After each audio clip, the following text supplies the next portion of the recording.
Malo. Mora biti preko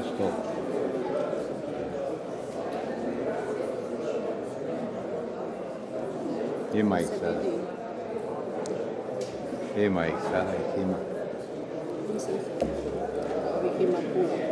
Evo, 2 su.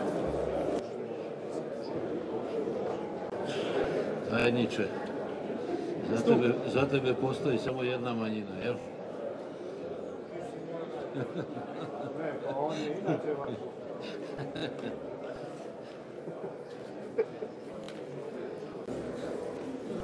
Poštovane kolegice zastupnice u Hrvatskom saboru i poštovani kolege zastupnici u Hrvatskom saboru, možemo li nastaviti sa radom? Molim da utvrdimo prisutnost na plenarnoj sjednici zastupnika.